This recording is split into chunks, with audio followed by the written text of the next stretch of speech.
The next book that I want to talk about, I'm only going to put it on the screen briefly because I couldn't find like a good uh, cover for it. Um, yeah. Um, but the next book I want to talk about is Frankenstein by Mary Shelley. Um, so I have a deep love for this book. Okay, I did read it all the way in uh, high school. I had a teacher who um, I, I have her on my Facebook, and it comes up as like Kristen Gray, I think, but that wasn't her name in. I feel like that's what not what she went by when she was my teacher. Um, Whatever.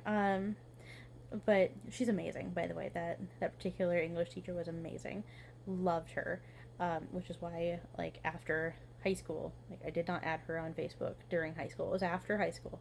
Um, I added her on Facebook because I just wanted to see more of her life and what she was doing, and I wanted to see that she was doing well because I adored her. So, so, but she also loves this book, and she passed that love onto this class that we were in.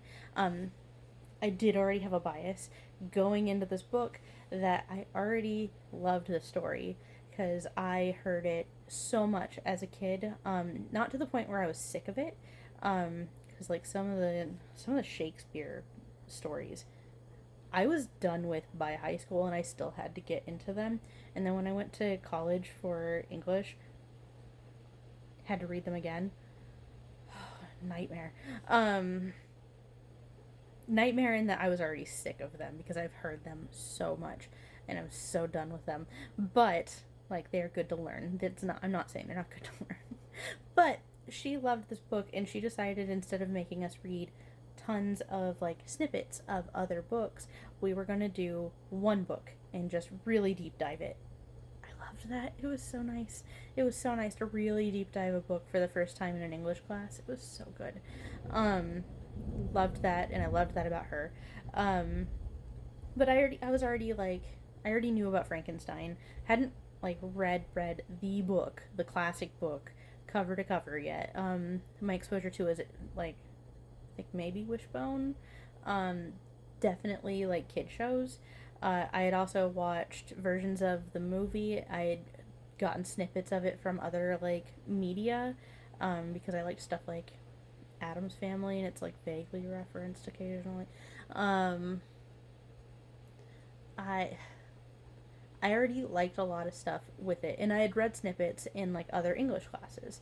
So like I'd read pieces of Frankenstein and I already knew that I liked it, and I already knew that I liked Mary Shelley because I already knew about the like I knew pieces of the story about like how the book was written, like that she was with her husband and a friend at a party and they were on Lake Geneva during a storm, and they were like, let's write scary stories and we'll share them, and then she wrote a masterpiece. um, and I loved that as a kid because I was always looking for like strong female role models as a kid, and it was hard for me to find ones that I really cared about. So like it was Mary Shelley and Amelia Earhart, Joan of Arc. Those were like my big three as a as a kid. So yeah, um, the fact that she wrote this and it's like considered like classic horror and it's stunning, and then getting to actually read it, to really deep dive it with a great teacher, oh my gosh, influential. If you don't know what Frankenstein is about, it's about Victor Frankenstein, who creates a monster, creates life, and he's like a botched human being. I say monster because he calls him a monster, but he's not really. Come on, he's not really a monster. Also, you guys have already probably seen like every Frankenstein-esque movie on the planet. There's been so many. So I don't know why I'm explaining this, but like it's Frankenstein, okay?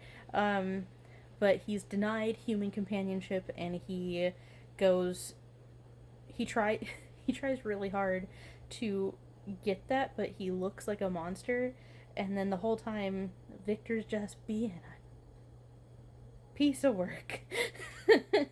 And Victor and um, his creation end up basically hunting each other into the extremes, up into the Arctic. Like, isn't that wild? Um, yeah, no, I love this book. I love this book so much. I loved getting to read it. I've read it again since high school, um, for fun. Um, it's just so good. Um, and it's one of the classic classic horror novels that I just really enjoy. When uh, when we talk about classics, that's gonna be one of the ones that's just like here for me. Um, it's gonna be that one. There's a couple of other ones, but as far as classics, yeah. And then I've had this like, I don't know if I'll ever get to do it, but I've had like a daydream about going to go see Lake Geneva purely because I want to see the setting in which uh, she was so inspired to write this beautiful novel. I want to see that. I want to see that so bad. Um, so yeah, I really enjoy Frankenstein. Um, I really enjoyed reading it, and it's it's very influential for me. It was a big mark for me. Um, it's been like omnipresent in my life because I remember like seeing references to it my entire life so far, and like movies keep coming out, which is fun. I don't always watch those because um, the parts of the book that really stuck with me are the parts where the creature, the creation, um, where he's really trying so hard to connect with people, and it just keeps going wrong. And then like Victor being the worst, that also sticks with me too. He's such a jerk. Oh my god. And his relationship with his wife. Ugh.